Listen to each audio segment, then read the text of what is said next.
It always distracts me when looking at Word docs. Yep. Thank you. No problem. Okay. Thank you. Oh, yes, it's off. Thank you. Okay. So the first topic that was listed in the summary was how will the sterile rod result in specific treatment areas being selected? And so that's referred to in a slightly different way than it happens. So I'm going to try to explain that the nuance there. Currently, the treatment areas are being selected during alternative development, and we are actively in alternative development right now.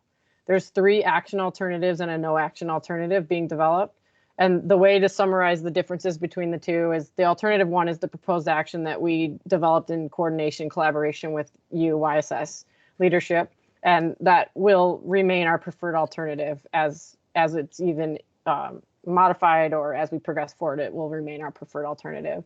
Alternative 2 is the no action alternative. Alternative 3 is the current forest plan. So it's essentially the proposed action as we scoped originally, but as in compliance with our current forest plan. And so there's nuances there. As you know, we developed that original proposed action in light of the California Spotted Owl Conservation Strategy. And when we go over the summary table, the differences there will stand out to you more. And then alternative 4, we went back and forth about you can go to efforts to consider and eliminate alternatives, or you can consider in detail an alternative. And based on coordination and advice from Office of General Counsel, we could have gone either way, but it's easier to consider it in detail, an alternative that represents different suggested alternatives and alternative variants from different stakeholders and environmental groups. And so basically when you look at it in the summary, it represents an alternative with all of the concerns addressed from Sierra Forest Legacy, John Muir Project, Center for Biological Diversity, and CSIRC. So we'll look at that. And it's most restrictive. You could refer to it as the most restricted alternative too. So like I said, I'll show you a table later, which has the text, the description of the differences of those alternatives by category, by treatment proposal. So as I said, the treatment area selection is happening right now and will continue to happen for the next month and a half. And I'm going to review the timeline and show you when we expect to have all 4 alternatives fully developed, sometime mid-May. The treatment area identification is occurring via a combination of landscape assessment generated input variables filtered using FORSYS. And we're going to, like I said, Lucas is going to get into that in more detail. And that process is going to allow us to identify the commercial density management areas, the non-commercial fuel reduction areas, and the prescribed fire areas. John's smirking. You're on mute. What's a commercial density management area? Well, I should have put slash. New phrase every time I look. So in this group, calling it the commercial thinning units works. There's other people on our team and other people that rubs the wrong way. And so it is density management. And so I put it both in there, and I should have put a slash. But yes, when I'm talking about it, it's those with commercial density. Yes, it's either or. Yeah, it's a new phrase. And then there's so like I said, it's a combination of that plus the fire and fuel staff identifying the fire management features and what we're calling the first operational prescribed fire burn units, which I'm also going to show to you today. And then there's also, when you're identifying the treatment areas, there's going to be additional Stanislaw input and review and YSS leadership input and review opportunity before we actually stamp those for the draft EIS. And we'll get into more details about that in a minute. The majority of those treatment areas are going to be identified in the draft EIS. So that's different than the ROD, right? We're still at draft EIS with a few exceptions, which are those truly conditional components of our project that still remain. And that's the salvage, because we don't know where that salvage is going to occur at this point. So those are the salvage of insect disease, drought and fire killed hazard trees along roads. That's very specific. All of these things have been further constrained and focused. So hazard trees are confined to maintenance level 2, 3, 4, and 5 roads. There's additional very limited constrained salvage being proposed and included in alternative 1 that will focus on the limited salvage of insect disease and drought trees other than hazards, so other on the landscape, based on CWE analysis, and that's a minor tweak since we last spoke, and that's based on input from the watershed and soils resource specialists to enable them to do a meaningful analysis. We are putting a threshold of concern constraint on there, so there's a pre-assessment before we would implement. Then there's the special category of limited salvage for wildfire killed trees, again based on CWE analysis, and we can talk about that more in detail. And then the only other thing that might shift based on in differing from what's in the draft EIS would be slight modifications based on updated California spotted owl surveys, which may shift the location of PACs, which means it shifts the location of our treatments and the prescription being applied there. Okay, so the ROD, so now we've identified those treatment areas and the alternatives, but the ROD will select an alternative or pieces of different alternatives based on the input and objection, feedback from the comment period and an objection review period. So that was where I was talking about that slight nuance. The question was result in specific treatment areas being selected. And so it's first we identify where those are in the draft EIS, and then the ROD ultimately selects which ones we're going to use. Okay, and then so description of treatments by alternatives. And I'm going to toggle over to that table. First, I just want to summarize some. This is what's added in response to one of John's specific questions. And then I'll toggle to the table, but I'll pause and let you guys ask me questions before we get into details. But in general, the treatments are going to differ by density targets, will differ by forest type, slope position, and in some cases by land allocation. So the prescriptions and the fire management features are different than those in the PACs, are different than those in the territories. In alternative 3, we have HRCAs instead of territories. And in alternative 3, we still have WUI on the table. Because of the forest plan amendments and the adoption of the California spotted owl strategy in alternative 1, the proposed action, for all planning purposes, WUI doesn't exist. Proximity to communities exist, but our treatments aren't informed or constrained or defined by that location of the WUI currently. And I'll show you the difference nuances there. We're not amending away the WUI. We're just not having to say, for example, what you're used to is mechanical treatment impacts can only occur in the WUI. That doesn't exist in alternative 1. So therefore, there's no PAC WUI prescription in alternative 1. I think that makes sense. Yeah. Okay. So then in general, larger trees will be favored for retention over smaller trees. Pine species will generally be retained over firs and cedar. And then DBH limits and a desired SDI, stand density indexes, and canopy cover will be presented in the NEPA document, and those vary based on land allocation and forest type, and that'll become more obvious in the description of alternatives as well. But beyond that, any more level of specificity will not show up in the NEPA document. That's all like implementation side of silviculture planning. And what I just described here is very typical to all of our past NEPA and the NEPA that the Stanislaw puts out that you guys are familiar with. Okay. Katie, just restating maybe sorry, I'm dumb on listening there, but what you just shared is that, so you have these diameter limits that will be based in part by different forest types. And I'm seeing here some other factors, and they're going to be presented the NEPA document in part based on land allocation. What is that other caveat you just shared? Well, silvicultural prescriptions or whatever. What was that other part you were just sharing? Just help me understand. Yeah, and I wish Jake was on here. So I'm trying to represent Jake well. You could get super site specific and say on this very, very specific piece of land, this specific unit would have this nuance of treatment. But I can't tell you that right now beyond those broader categories that I just mentioned: forest type, slope type, stand density type, based on those things and land allocation. So I guess the really quick, because I don't want to get into the weeds too deep, but if you had, let's just go back to what our YSS proposal was, is if you're sticking with our support for forest plan amendments for this California spotted owl, and within pine stand or pine dominated or whatever mixed conifer stands, that you have a certain prescription that's generally consistent with those new spotted owl prescriptions. Why wouldn't that generically be consistent across the entire Cerro project area in pine dominated stands? Why would there need to be a more nuanced site specific alteration? From a NEPA's perspective, there isn't. I can't answer more.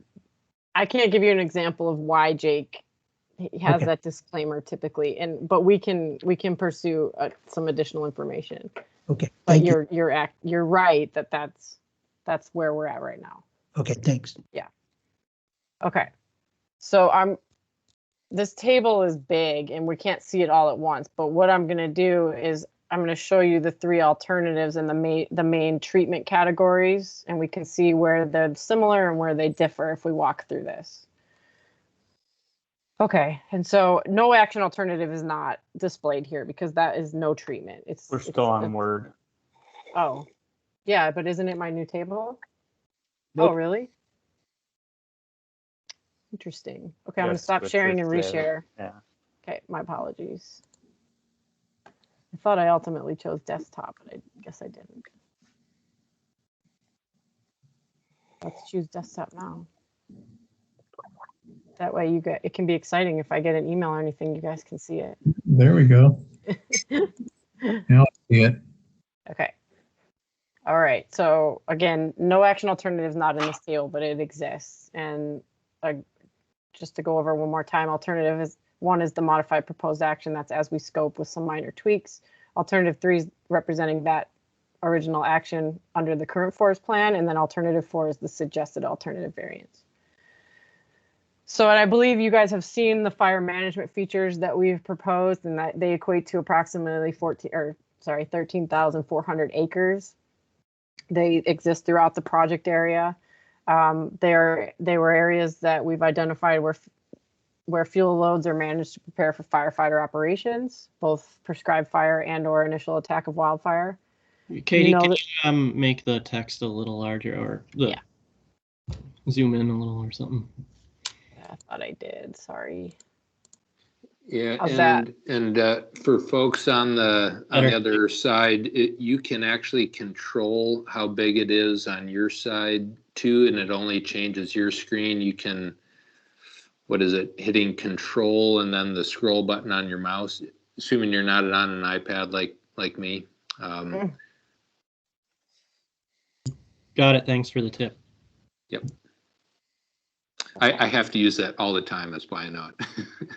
Yeah, I shifted up to a different set of glasses recently.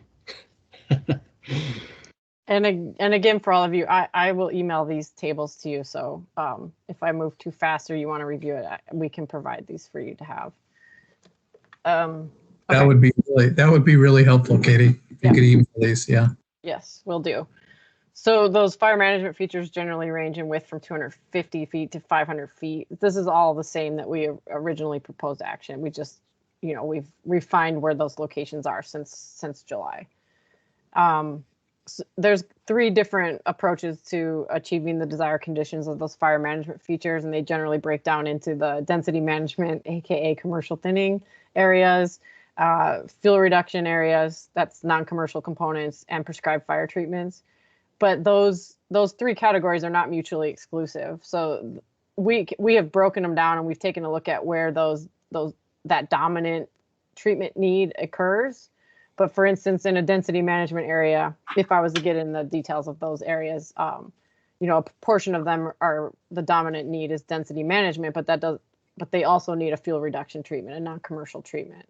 And when we looked at it, the information we have showed that there's fuel reduction needs essentially across all 13,400 acres of those fire management features. There's dense brush, understory veg, et cetera there. So those are 3 main categories. And we haven't settled on a way to present them, but there's a dominant need in each one, if you're following what I'm saying there.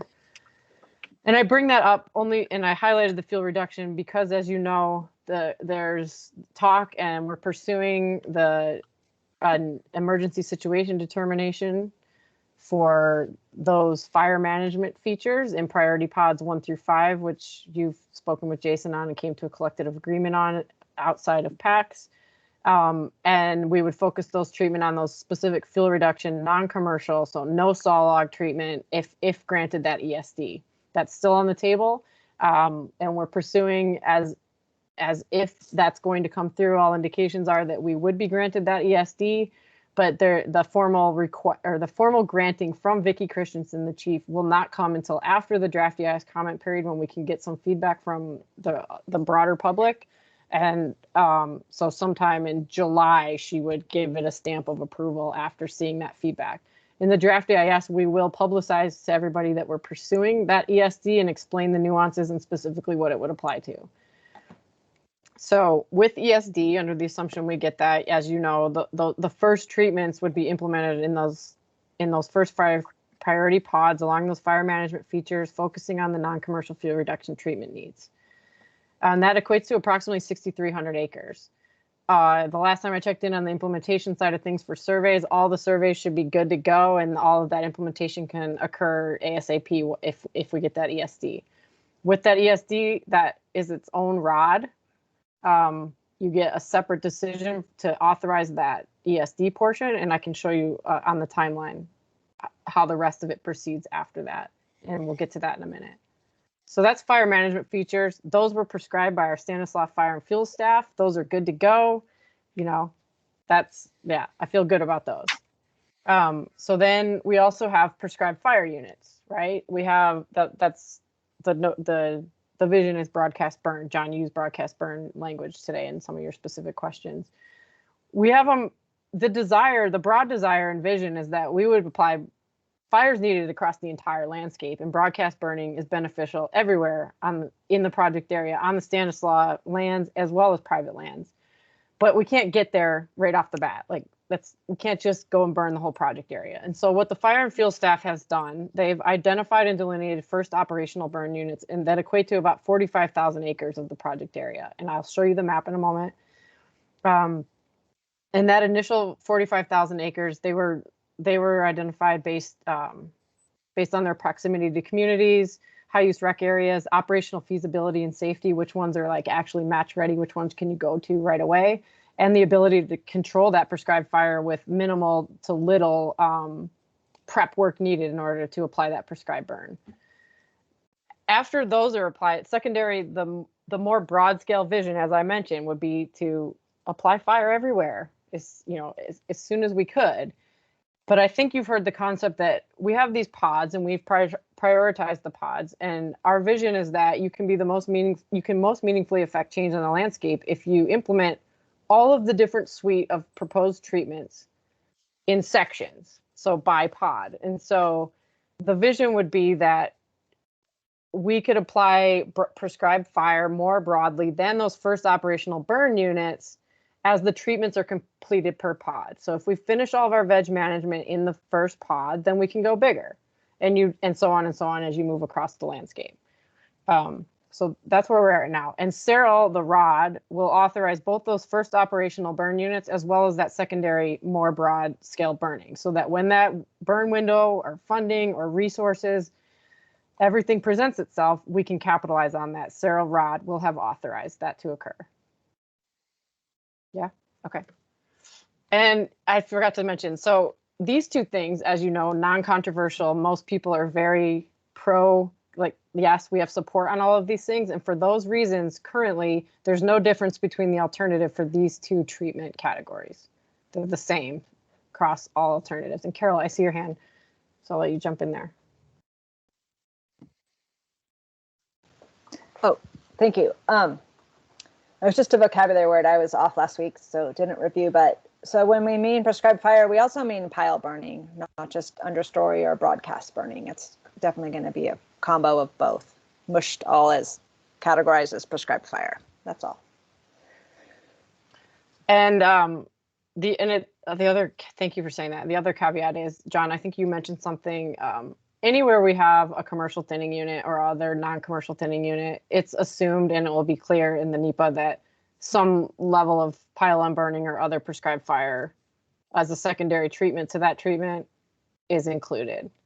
So Yeah, just a clarification, and I'm biased. I'm looking at how to promote this and sell this to those who are most resistant to large landscape pilot projects, so that it does get support beyond YSS and the local area, and has an even greater level of gaining funding and success, because interests that are not expected to support it, and I'm not talking about the John Muir project, but interests who are not expected to support it can support it.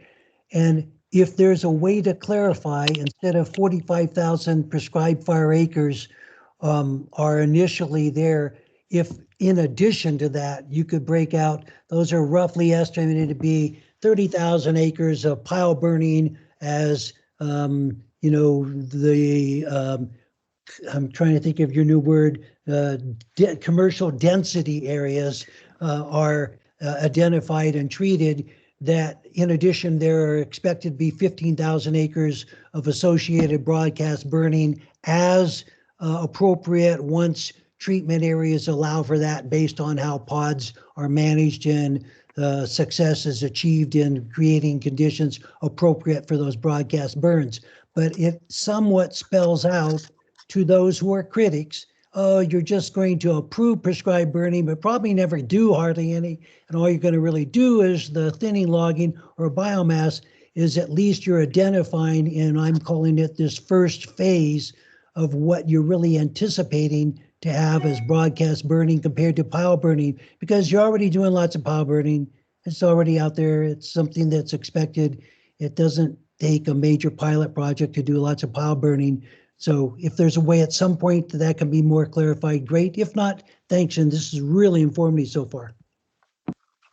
Okay. Yeah, so if I could jump in there real quick, this would be a case that the sum would be, or the parts would be more than the sum, right? Or do I have that right? So you'd have overlap on pile burning that would then have broadcast burning, right? So you'd have that where you have 45,000 acres, but it might be 42,000 acres could have pile burning, but 45,000 acres could have broadcast, if I'm saying that right. So that's one thing to make sure we explain. And then the secondary piece is that for broadcast burning, you could do multiple entries of broadcast burning in there as well. Yeah, that'd be good. I'll follow up for sure on that. And this, if you can see this map right now, can you see it? Yep. The orange is the first operational prescribed burn, those 45,000 acres I just discussed.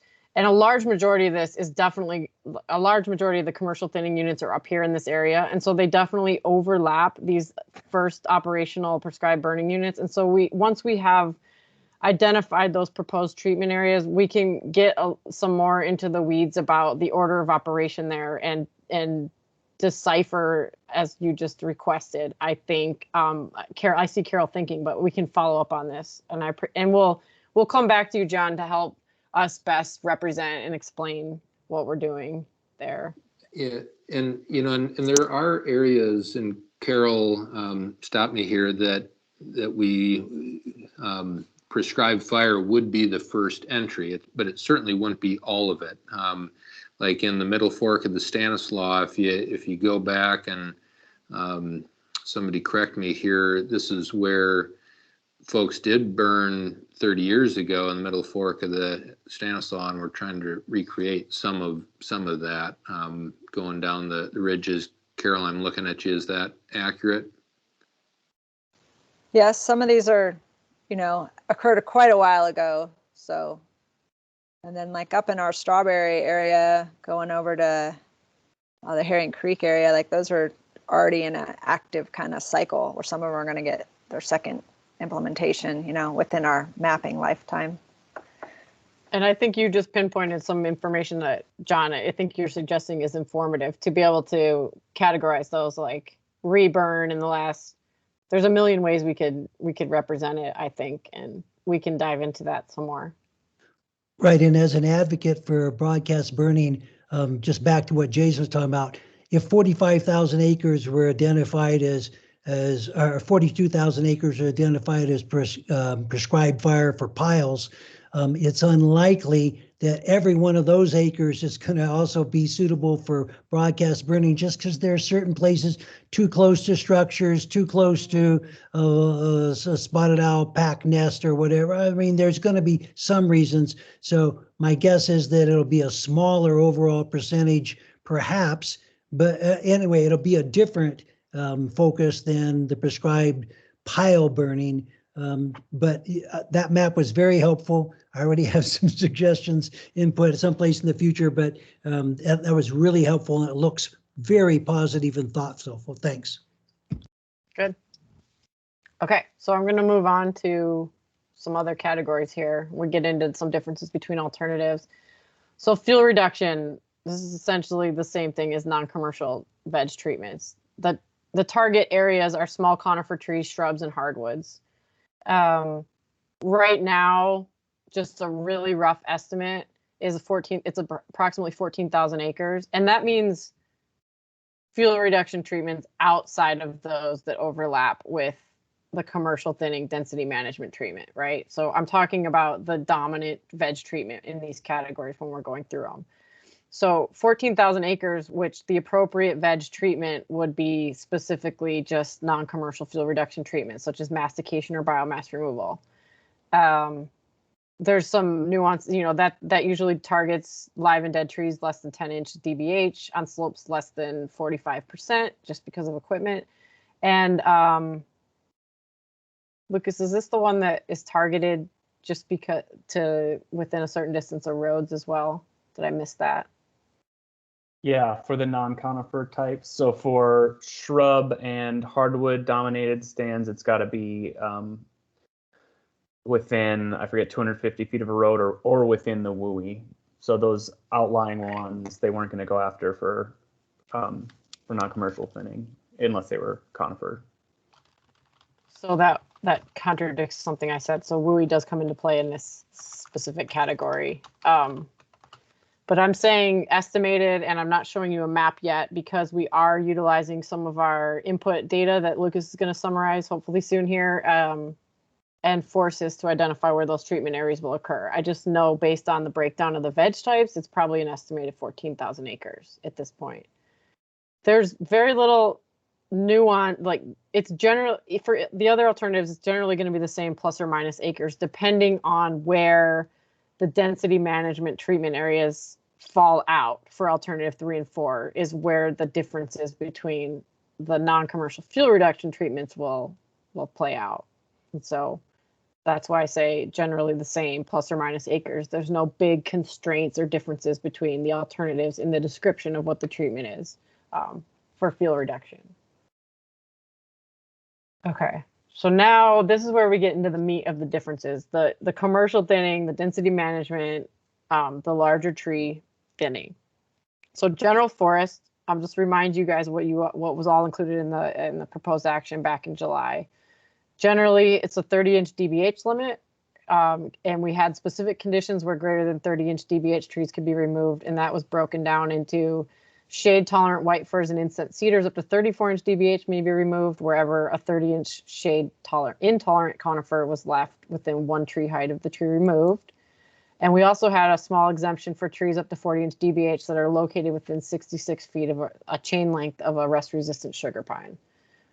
Those are the only exemptions there. That's alternative 1. So alternative 3, current forest plan, current projects at the Stanislaus Planning, recent past projects, same thing. We will include 30-inch DBH limit, the entire project or across the entire general forest area. That requires a 40% canopy cover average within a unit, and we have to retain at least 40% of the basal area, and we can't reduce any canopy cover by more than 30%. That's current forest plan. I think everybody's fairly familiar with those common planning constraints. So then the suggested alternative variant, the Sierra Forest Legacy John Muir Project Center for Biological Diversity. General forest DBH limit will be 20 inches. 40-inch canopy cover averaged within a unit, And so the rest of it's the 20-inch DBH limit versus 30 inches the difference. The rest is the same because all of those entities wanted us to plan under current forest plan with a much more restrictive DBH limit. So those are the big differences there. Again, I'm going to give you guys this table so you can digest it a little bit more. But so then moving on to the California spotted owl packs. In our alternative one, we have 20-inch DBH limit, limiting it to 100 acres per pack. Current forest plan is 30-inch DBH limit and 50% canopy cover, but we can only apply a treatment within the WUI defense zone. The suggested alternative 4, suggested alternative variant, would reduce that canopy, or I'm sorry, that DBH limit to 20-inch DBH and then maintain the rest of the forest plan constraints. Then we have, So Katie, real quick on the preferred alternative, we're also, correct me here, using forests to try to help identify which of those 100 acres out of the 300 would be best to treat so that you can stitch things together to best protect the pack. Is that accurate? That's accurate, and we have an input metric that was developed by Peter Stein in a group that Lucas is going to summarize and explain a little bit when I finally turn the floor over to Lucas, and he'll explain how we're using that variable and filtering it through forces to identify those 100 acres, but that's accurate. And so then we have an alternative one, we have territory, CSO territory versus HRCA. The HRCAs are only referenced in alternative 3 and 4, current forest plan. The proposed alternative 1 has territory, and we've defined that the DBH limit there is 24 inches for pine and Doug fir and 30 inches for shade tolerant cedars and red and white fir. So that's why I say it's not applicable, because this row kicks in for alternatives 3 and 4. And that's same as current forest plan for both, but again, the more limited DBH limit for the alternative 4. So those are the big cruxes. Those are the big potential points of controversy. That's how they're represented right now. And so, John, you and Carolyn had sent me messages about like what's the current language about how the treatments in the packs in the CSO habitat is defined right now or described. And so it basically falls on this plus the additional information that Lucas will share of how we identified where they are. And we'll get to that next. Do you have a ballpark guess as to how many acres you're talking about here for general forest?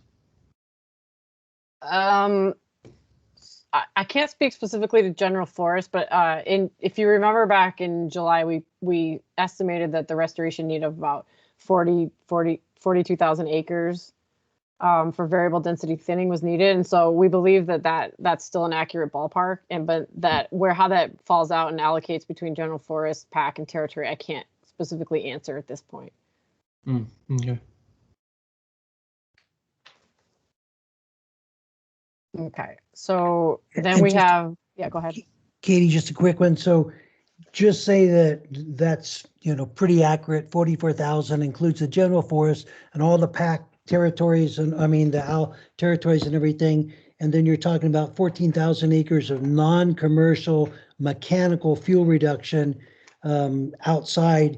That's somewhere just, getting close to 60,000 acres out of the 89,000. So we're talking roughly 2/3 of this project area would have some level of mechanical treatment, which is a lot.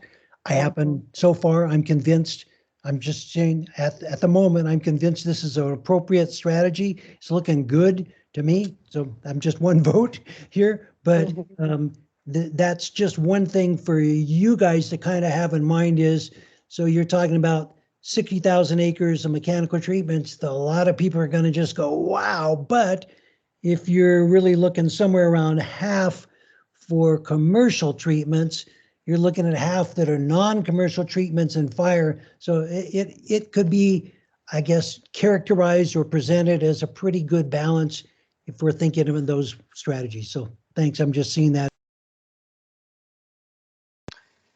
Yeah, and right now there's some recalculations going on. We're getting a lot of economic data, and that it's going to feed in our ability to refine where those actual commercial treatments are. And so based on that data that we're feeling pretty good about. It's going to take another few weeks to get the updated data, but that is going to further inform and refine and could reduce those acres to a different treatment type. So there's a lot of Lucas. I shouldn't talk about it. I should just let Lucas talk about it. I mean, yeah, let Luke. Okay. Well, I'll just go over these the last ones really quickly, because I'm going to send you this and we can get into on that. But yeah, if I could jump in real quick, and Lucas jump in if I say this wrong, because I saw John look puzzled there. Is it? I don't think would take away from those areas being treated. It would change them from being commercial to being a non-commercial type activity, because it would be, the logs wouldn't be big enough. So it'd be, Lucas, jump in there.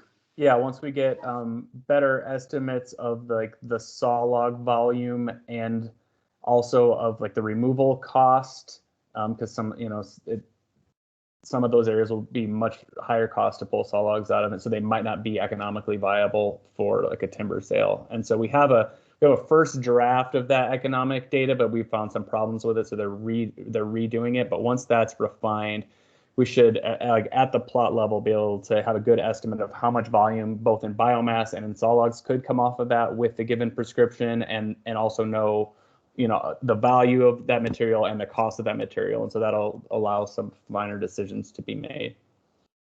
Just as I'm sure that Brian and Chris will agree, as the promoter of saw log removal from the forest, I can't help but emphasize, I don't think economics should limit the removal of saw logs if that's part of a package of treatments that we believe are a balanced management.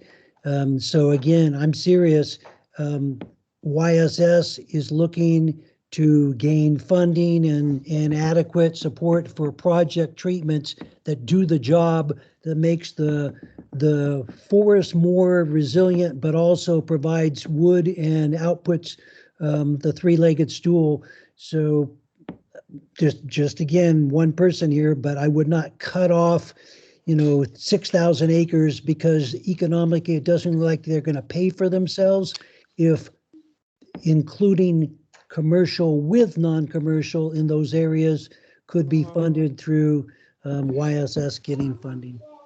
Well, YSS getting funding, or that adjoining or adjacent commercial treatment having enough value to carry some of that other material, right? It would just change the mechanism in which we execute those acres, I think, is the basis. And Lucas, correct me there. It's not that we would take those acres out of the decision. It would just change which category they're listed in and which tool in the toolbox we use, either an IRTC versus an IRSC might be necessary. But Lucas, Michael, correct me on that. I mean, we'll be able to look at the trade-offs that exist. So if they have high value for the restoration need, but also have high costs, maybe they're worth going through another mechanism. But if the value for the restoration need is more marginal and they're still super expensive, maybe we transfer them over to one of the other treatment types.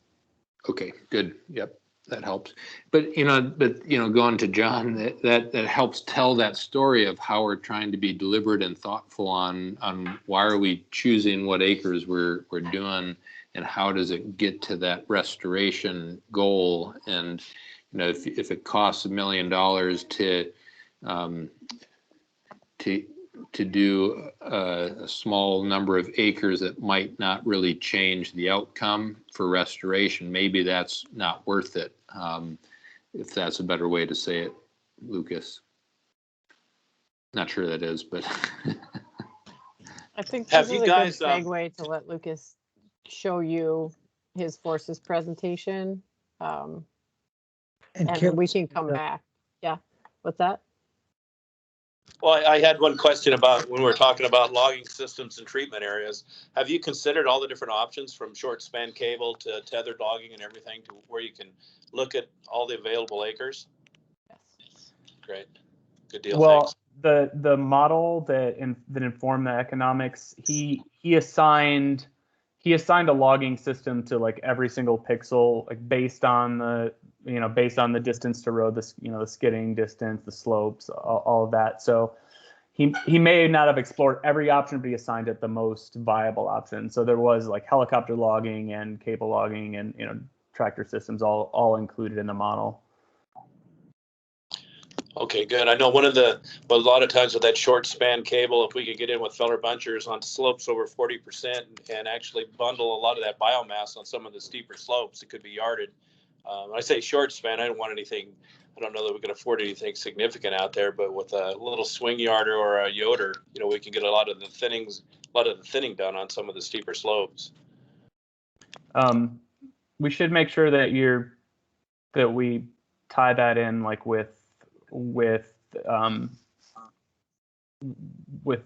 folks that are putting together those model parameters. I know they came to the forest to like fill in some of those, and we provided some input, but when that comes back around, because he's going to be rerunning it, we can make sure that they're using all the right assumptions for what's possible in this vicinity. Great, thanks. Good.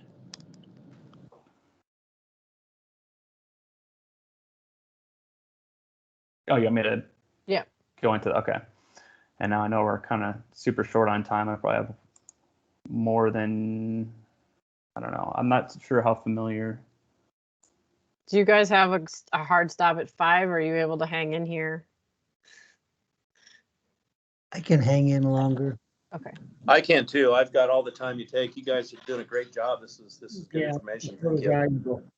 Okay, I appreciate it. And I'll text the babysitter and get us some more time while he's talking here.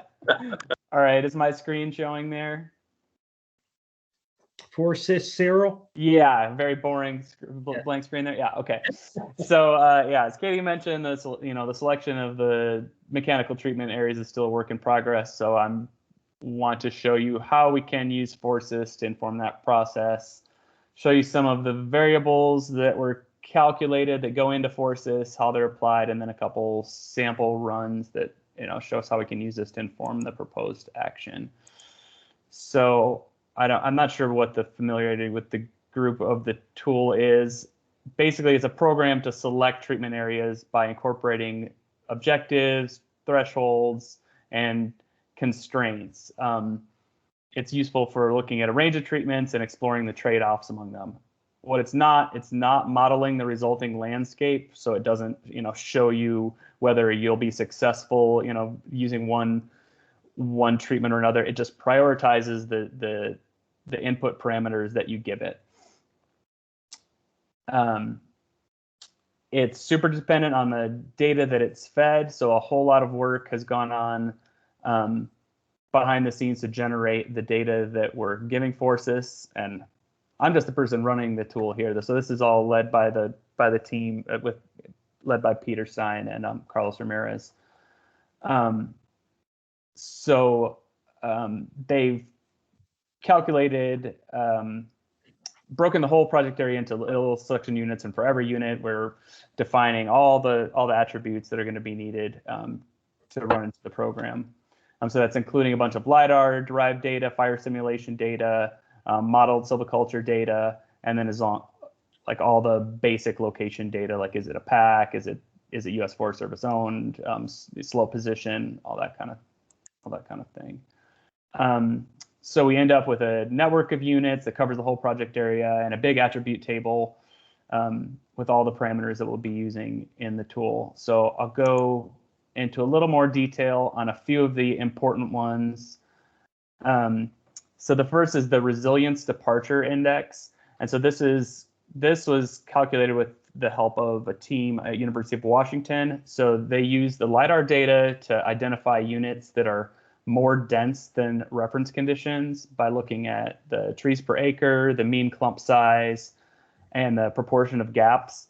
So this metric allows us to prioritize those areas that are more dense, where treatments could bring us closer to reference conditions. And they use reference stands from areas that had a closer to natural fire regime. And so they're mostly looking at places in Yosemite and some other places that had had a close to natural fire return interval. And the next one is the wildfire expected net value change. And so this combined the burn probability, flame length probability, and net value change to a set of assets. So vegetation, infrastructure, wildlife habitats, all of that. So that basically allows us to prioritize units that have the most negative predicted fire effects. And then the last one, and Katie mentioned this is our PAC treatment metric. This is another LiDAR-derived metric, and it is used to identify areas within the PACs that have either smaller trees, so like WHR class 3 and 4, or they have large dense trees in excess of reference conditions. So this will allow us to target areas for treatment in PACs while leaving alone, a core area of the 5D trees.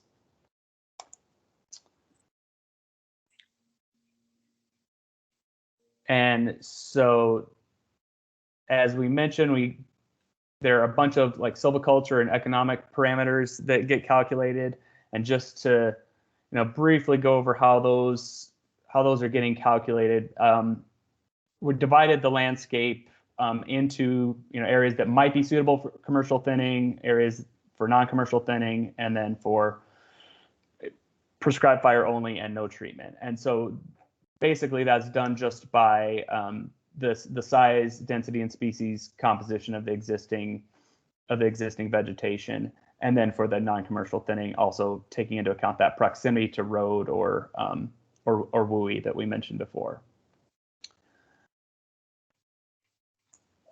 So there's the basic breakdown of how that looks. So you see the west part of the project has a lot of the hardwoods and oaks, so that's showing as non-commercial or prescribed fire possibility only. And then so within the commercial thin areas, we developed that set of prescriptions that Katie was going over in the table, and so that does vary by species composition. So the first two categories there are for mixed conifer pine and general forest, mixed conifer fir in the general forest, pine in the general forest. And then the prescription also varies whether it's in a PAC, whether it's in a territory, or if it's in one of the fire management features. So for each of these, a file describing the prescription was created that specifies the density target and then all the diameter limits and the species preference. And so that's defined for this describes the alternative one scenario, and then that's also been created for each of the other alternatives so that we'd be able to generate this for all the alternatives to compare them, but this is just for the preferred alternative. So then each of those prescriptions gets fed through the Forest Vegetation Simulator, FVS, on a data set of FIA plots. So that's real stand inventories from an area that surrounds the Stanislaus. So everything that was available that would be relevant to the project area, and the FVS would output what was the volume by a diameter class and species following treatment, as well as the canopy cover, size and density, a lot of other parameters, but the volume is the main thing that'll inform those economic variables. And then so the next step, they take all that output and impute it to our project area. So every pixel gets assigned values based on the most similar FIA plot or some combination of similar FIA plots in a big regression analysis. So in this way, they're able to model a volume, a cost. Sorry, I skipped a step there. The last step there is they're using this spatially explicit economic model. So is modeling like the haul distance from every point, to the mill or to the biomass plant, taking into account the logging system used, like I mentioned, taking into account all the current rates for the different species and for biomass. And so this creates a spatially explicit So every cell gets assigned a volume, a cost, revenue, and income that could come off of that for both biomass and saw log. A quick question. So Sure. is there any way that Forces actually takes what you're talking about, economic parameters, and also mixes those with proximity to communities at risk? And the reason I'm thinking or asking that question is out in what I refer to as the Jupiter area, but it's an area that's not quite where the forest map shows Jupiter, but there are those 3-acre, 5-acre parcel ranchettes of, there's quite a few people living out there, and I'm guaranteeing the economic values for removing wood products is pretty marginal to just not even possible in a lot of those units, but there's the proximity to the community. If that's not being somehow analyzed in Forces, how's the forest staff somehow trying to balance that mixed need? So some of that will be picked up by that expected net value change metric.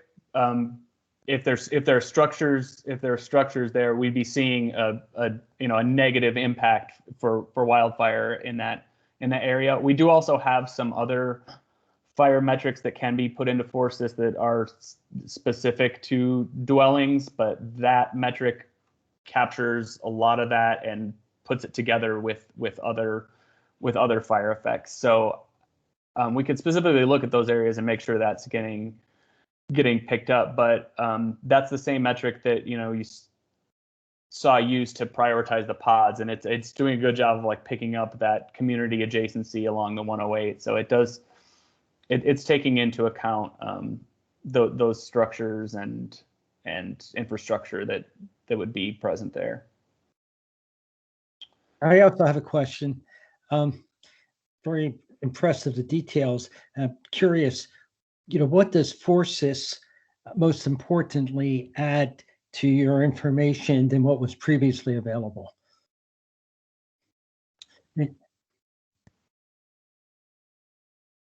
Just trying to understand the added value of Forces to your previous planning and decision-making tools. I can take a first cut. Yeah, go ahead. So recently I started using the analogy of Forces is very similar. Do any of you use hotels.com? Slick tool, right? You give it all of the specific things you're interested in when you're looking for a hotel, and you press a button and it sorts them in order of the meeting those needs that you've identified. Well, Forces does that for us with these input metrics that have been developed by researchers around the country and the different groups, the Rocky Mountain Research Station, University of Washington. John Hoagland is providing those economic data.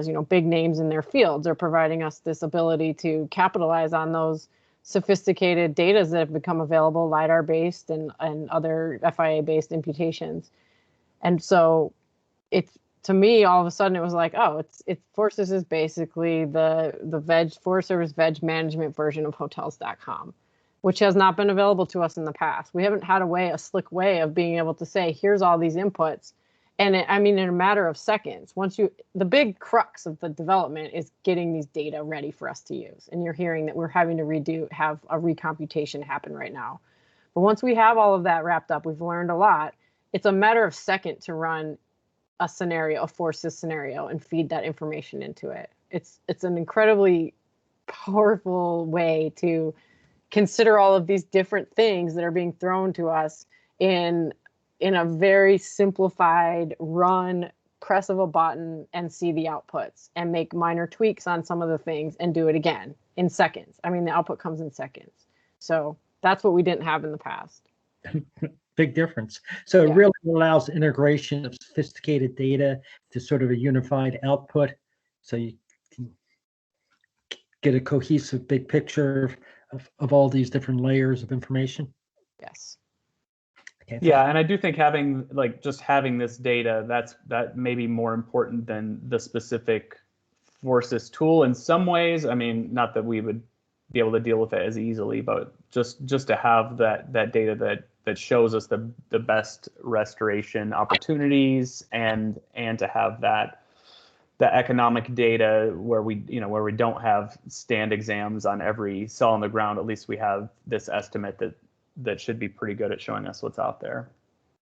Yeah, and can I just add one more thing, that it just allows you to very quickly compare a whole bunch of scenarios and then the trade-offs, so you can adjust what you feel is important, or just look at maximizing for standalone objectives and sort of figure out where that balance is, so you can very quickly show those scenarios, and then it'll tell you what you're trading by optimizing one of those objectives or another objective, and you can try and maximize your acreage. It's optimizing meeting all of your important objectives, or at least the major ones, and so it'll help run a whole bunch of scenarios and then show you what those trade-offs are, to help you make those decisions. And like I think we've stressed before, it's a decision support tool, so we'll have the capability to tweak things and then inform our decisions, and ultimately it'll come down to us making decisions, and Jason making final decisions based on input and this model. But it's a way to allow us to systematically show these results and the trade-offs. Well, systematically and transparently and replicable, right? And that's really, really important. And that goes back to that hotels.com, right? Is I could push that button. Well, probably, I don't know if I know how, but theoretically I could. But John could, or Patrick could, or Byron couldn't. It would all spit out the same thing if you have that same metric, right? And that's an important thing. And let's say somebody litigates this project, call him Chad, right? So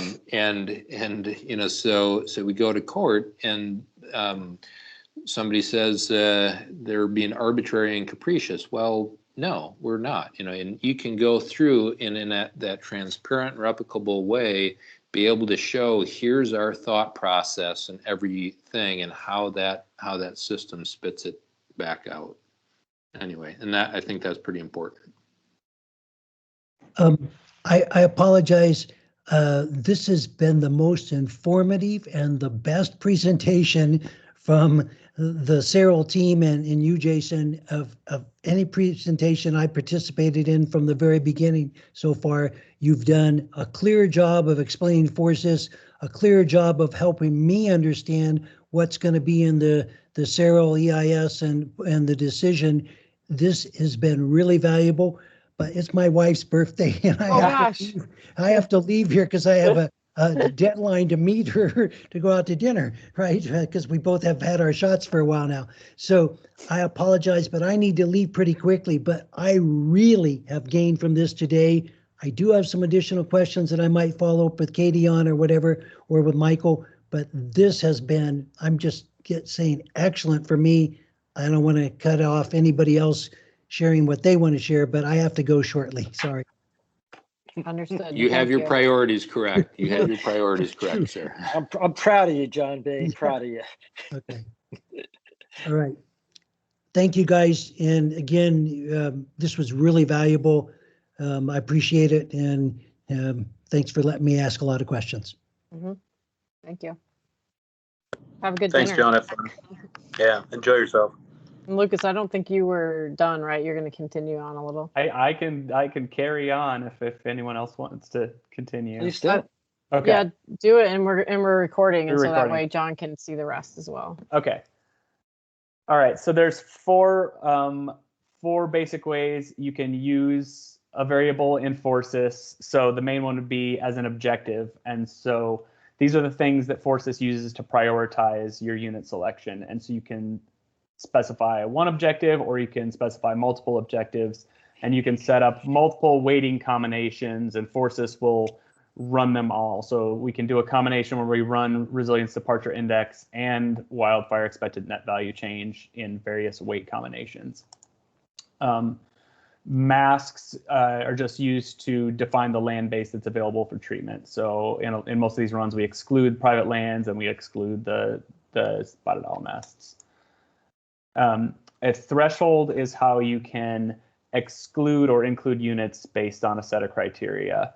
So this is filtering the individual stand. So for example, we can only include pack units that have that pack treatment metric that I talked about greater than a particular threshold. So 0.55 seems to be working pretty well in terms of allowing us, 100 acres available and excluding the right areas that have that existing 5D.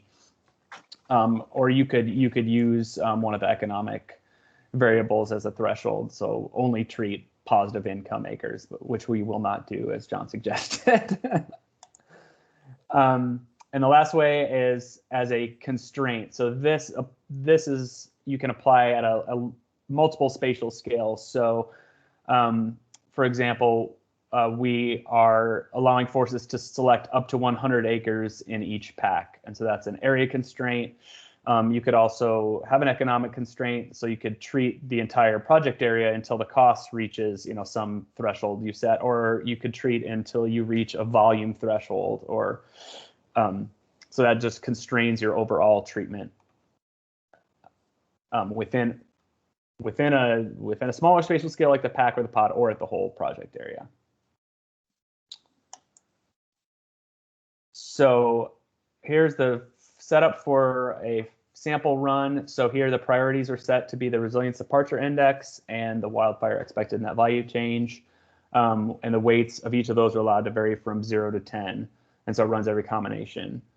We're masking out private lands, excluding the nest stands, and not including the fire management features in this run, since we're basically prescribing treatments to those separately. Using that pack treatment threshold that I just mentioned, and constraints, constraining it to 100 acres per pack. And for this run, we're letting it select up to 40,000 acres on the landscape. So what FORCES does is it runs every one of those weight combinations. And here you can see plotted the results on your two objectives, or the amount of each objective that you can attain given each of those weight combinations. So on the x-axis you have the resilience departure, and on the y-axis is the expected net value change. So you can see there is a trade-off between those. If you maximize the ENVC, you really aren't able to treat as much of the resilience departure. So for this example, I'm choosing with this red circled point, which looks like a fairly good trade-off between those two metrics, where we're not giving up too much from either one. So given that particular weight combination, it's going to select a certain set of units, and you can look at, I'll show you those next, what it actually got selected. But you can look at per area treated, how much of that objective are you able to treat. So on the left, you have the expected net value change. On the right, you have resilience departure. The blue lines would be for the commercial treatment possibility areas, and the red lines would be all the other areas. So you could see in this example for expected net value change, you get up there a little bit above 20,000 acres treated, and it starts to level off a little bit. You get kind of diminishing returns there. Whereas for the resilience departure treatment, it stays pretty linear, like all the way throughout that 30,000 acres. So you can use this a little bit to define how much area you should treat to accomplish the objectives, because you can see where the slope changes on your attainment as you treat more acres.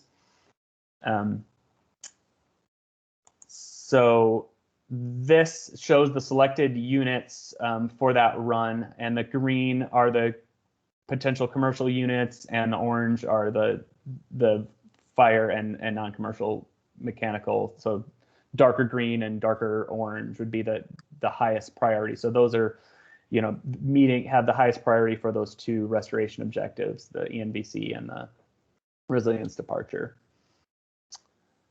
Can you roughly estimate how much then is untreated within this? Is that the black? Yes, the black is the untreated. Yeah, so that's the So let's see, I forget the total acreage. So I specified this to 40,000. So I think we have almost 60,000 untreated. So including the private lands, because I think the whole area is somewhere around 100,000.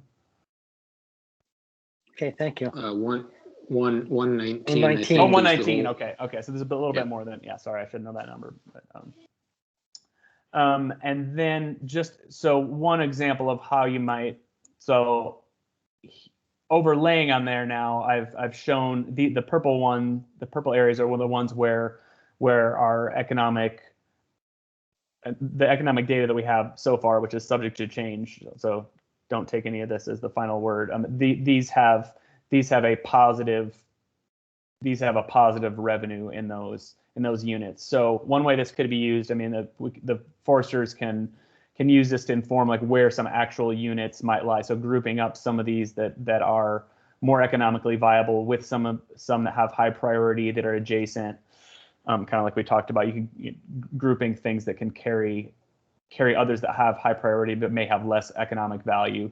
But you may find that some of these, like I do have a pointer here. Some of these that are out here by themselves, we may find we need to drop those into a non-commercial thin or a prescribed fire only kind of treatment, since they may have pretty high costs.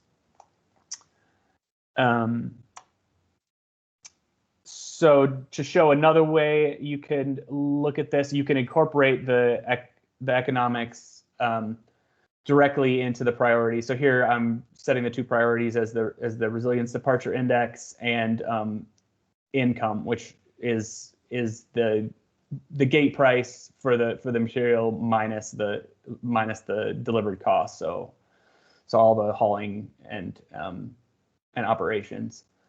The same masks, same pack threshold, and here I'm only allowing it to select the commercial thin possibility areas, and I'm only letting it select 30,000 acres total, since that's about how much fell in the commercial area in that last run.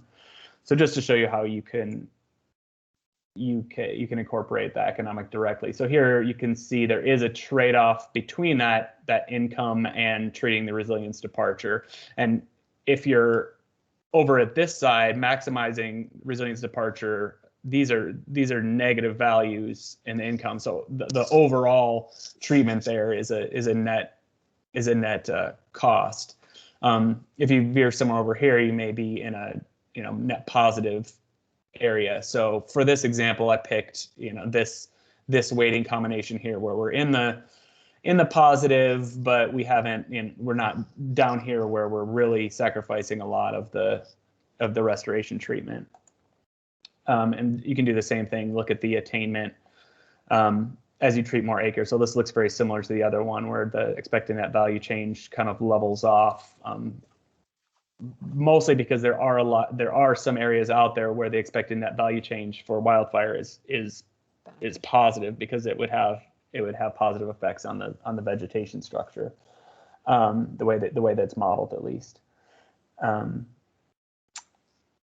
And similar here, we can, with that weighting, we still get up to about 45% here on the resilience departure. And these are the selected units that you would get out of that run, and they're similar to the ones before, but there are some differences. I haven't overlaid it here so you could see that, but then I've shown the priority based on those two metrics, so you could see where you're the red are where you're getting the best economic return and the best addressing that resilience departure index. So I think that's all I've got, but yeah, this is showing a couple of the ways that you can look at this and some of the controls that you have for modifying these runs. Wow. Happy to answer any questions. I know there's a lot that I just ran through. Wow. That was impressive. Yeah, it's really something how it takes all that information and comes up with some the information you've got. It is impressive. Thanks. That's a great way to understand what you're doing. So Is it easy to change the inputs on that? I mean, if as values change as you go into the future, is it easy to say change your stumpage values or your logging costs or whatever your mastication costs on forces, or is it something that's pretty complex? Changing the changing the costs is fairly easy because that's not the most computationally intensive step. Changing the prescriptions or like the year that we're modeling the treatment in at this point is really computationally intensive. So we're having them redo the prescriptions right now, and it's like 480 hours of computer time just to rerun that. But to go in and like change the values for the material I think is way less involved. But it might change in the future because, as Lucas said, it's 480 hours of computational time right now, but there's efforts to move things to a cloud-based system, which will change it from 480 hours to a day. So 20 days to a day is what we're being told. And they're trying to get that clearance with our security clearance group, CIO, to allow us to move this computation to a cloud-based server. But we have hoops to jump through to get there. Yeah, and again, we're just presenting the work that these other groups are doing, not the brains behind this. No, and I did make a connection with Lawrence Berkeley Lab that might get some wheels to it as well. So, nice. So it'll just give you that much more flexibility. It'd be great. Yeah. So but go for it, John. So is this the first full application of Forces? In a NEPA planning atmosphere, yes, but the creator of Forces has used it for other applications, more generally in locating project areas, and there's lots of published papers, and Lucas probably could give you a summary of that. But in terms of on the ground project NEPA planning, we are the first effort. Yeah. Exciting. Mm-hmm. Yeah. So first effort and as Katie was just mentioning, kind of most locally based. So Forces, the broader one, and Lucas just correct my language here, but that is what has been used to Congress to help tell that story of here's the communities most at risk. So it's that very broad scale look at the country and what communities, what things are at risk. So we're taking that and kind of squishing it down, and then the incorporation of pods is really also novel in that it's tying our best models together so that we can say, here's our priorities on the landscape, here's why they're our priorities, here's the treatments and how it relates to restoration we're trying to achieve. But on the back end, going to pods is if we have an unplanned fire, a lightning start, a escape campfire, whatever, on the landscape, here's our plan. Here's places we can best halt that fire spread.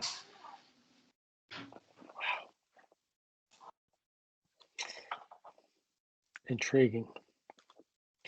So Jason, you're thinking you could actually take this into the field in a fire situation or your fire camp and use that, or is it that? Yeah, I mean that's my general desire is that if we have an unplanned fire on the landscape and we have these fire management features in place, or even if they're not in place, be able to say, hey, look, here's the roads that both the model and our local fire experts said would be the best place to halt fire, so they're not out there, searching the ground, because normally in a fire situation you have people out scouting and trying to figure stuff out, and so that scouting can be greatly minimized, right? As you can say, here's what information said, and it's been verified by locals, because that tends to be one of the constraints or issues, and that goes, it's especially important because we also have what are those things on the landscape we mutually really care about, and that's communities that are represented in this data for priorities.